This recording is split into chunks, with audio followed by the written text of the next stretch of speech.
Tu viens de vivre une journée de merde. Les tentations étaient là et peut-être même que tu as fini par rechuter dans le porno ou dans une mauvaise habitude que tu avais décidé d'abandonner. Et maintenant, la culpabilité t'envahit. L'impression d'avoir trahi tous tes efforts que tu as fait jusqu'ici. C'est un sentiment amer, lourd, et je sais qu'il peut te donner envie d'abandonner. Et plein de fois, j'ai été confronté à ce sentiment. Mais avant de baisser les bras, j'aimerais vraiment que tu regardes cette vidéo jusqu'au bout et je veux que tu prennes un moment pour poser sur cette journée un regard différent. Dans cette vidéo, on va poser des questions puissantes qui vont te permettre de recadrer cette journée de merde finalement et de transformer cet échec entre guillemets en un moteur pour avancer. C'est une des vidéos les plus importantes que je n'ai jamais publiées sur cette chaîne YouTube. C'est pour cette raison que tu dois la suivre jusqu'au bout et surtout que tu dois appliquer les conseils. Juste avant de te partager le premier point, n'hésite pas à la fin de la vidéo à cliquer sur le premier lien en dessous de cette vidéo et à rejoindre la formation offerte dans laquelle je te partage les mécanismes et les symptômes de l'addiction, surtout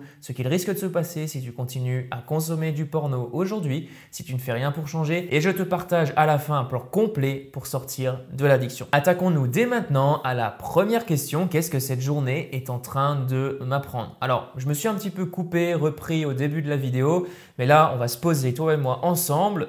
J'ai décidé de ne pas me couper dans la suite de cette vidéo parce que j'ai vraiment envie de te partager ça comme un ami qui te partage des conseils finalement parce que moi-même j'ai vécu ces situations plein de fois. Je me suis retrouvé au pied du mur avec des journées de merde où j'ai eu, je sais pas, 2-3 rechutes et à la fin de ce genre de journée, on se sent un peu comme une merde et on ne sait pas ce qui a été positif dans cette journée alors qu'au final, il y a plein de moyens d'inverser ça et on va voir comment dans cette vidéo. Première question que je t'invite à te poser, c'est qu'est-ce que cette journée est en train de m'apprendre? Alors, n'attends pas ce soir, on imagine que tu es en milieu de journée, tu te poses cette question dès maintenant.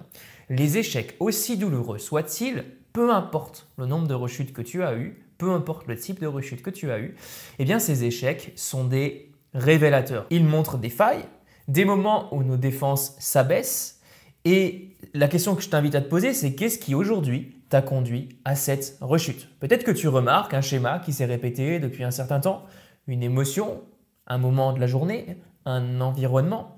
En identifiant en fait ce déclencheur, tu fais un pas de géant et c'est ça que tu dois comprendre.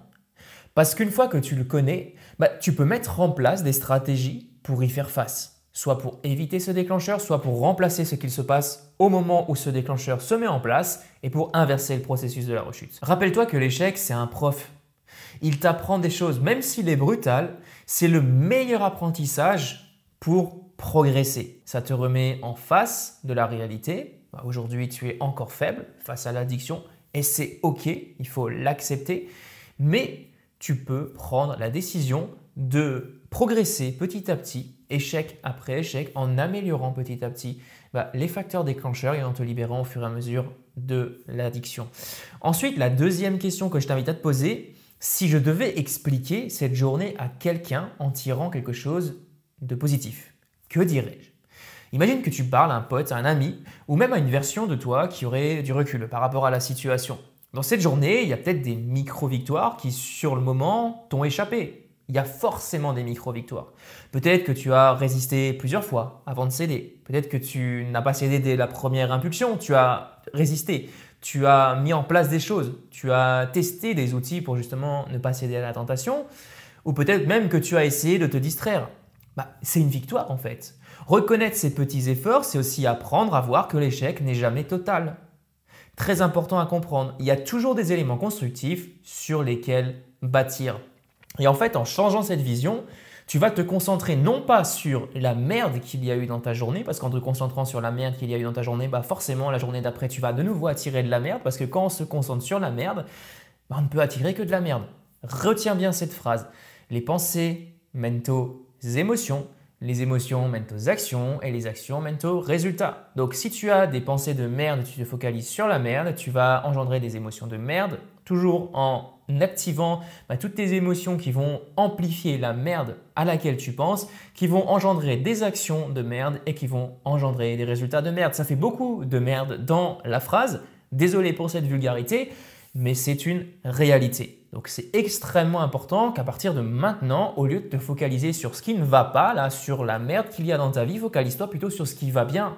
Il y a plein de choses qui vont bien.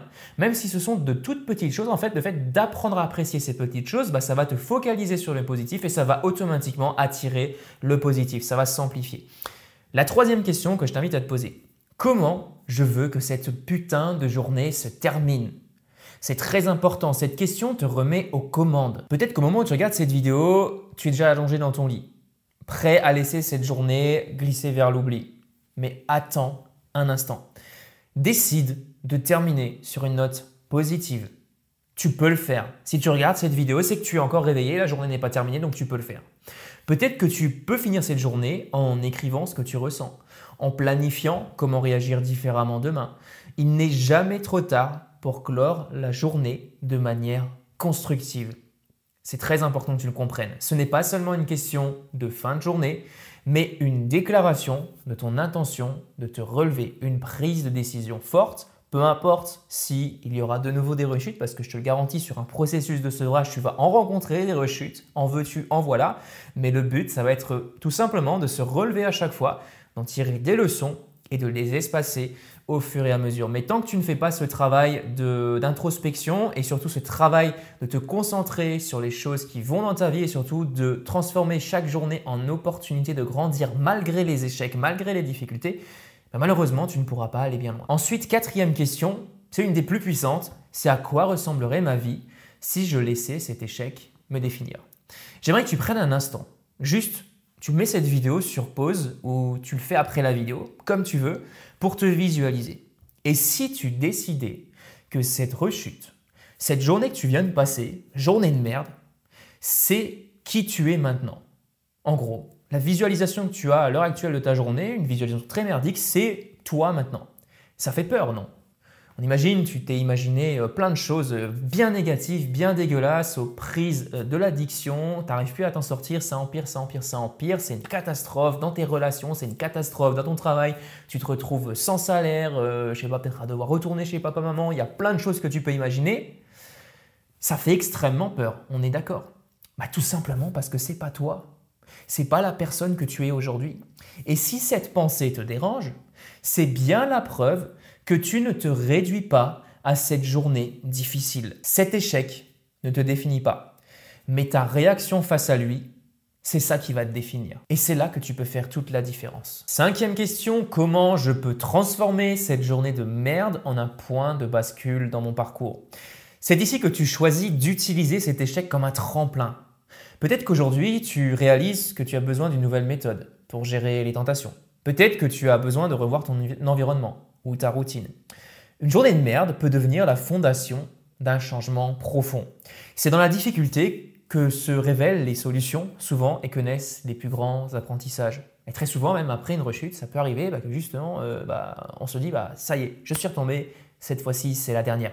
Et là, tu profites de cette impulsion que tu as en toi, de cette motivation de te relever pour mettre en place des choses. Ça peut être par exemple, on imagine tu as rechuté à cause des réseaux sociaux, ça peut être filtrer tes réseaux sociaux ou carrément supprimer tes réseaux sociaux. À ce moment précis, tu choisis de reprendre le contrôle, tu profites de cette impulsion pour tout simplement mettre quelque chose en place dans ta vie qui va améliorer considérablement ton processus de sevrage sur le long terme. Mais l'important, bien entendu, c'est d'être patient. Ça ne se fait pas du jour au lendemain, il faut que tu sois conciliant envers toi-même, il faut arrêter de culpabiliser à chaque rechute. Tu peux regretter un faux pas, mais tu n'as pas le droit de te traiter de merde après chaque rechute. Tu te relèves, tu avances. Poser ces questions, c'est reprendre le contrôle de la narration de ta vie. Cette journée ne te définit pas. Elle est une pièce du puzzle, un passage sur le chemin de ta transformation, rien de plus. Si tu arrives à voir chaque échec comme une opportunité de t'améliorer, alors même les pires journées, même si tu as l'impression qu'il n'y a rien de positif, elles vont devenir porteuses de sens. Elles vont apporter du sens dans ta vie.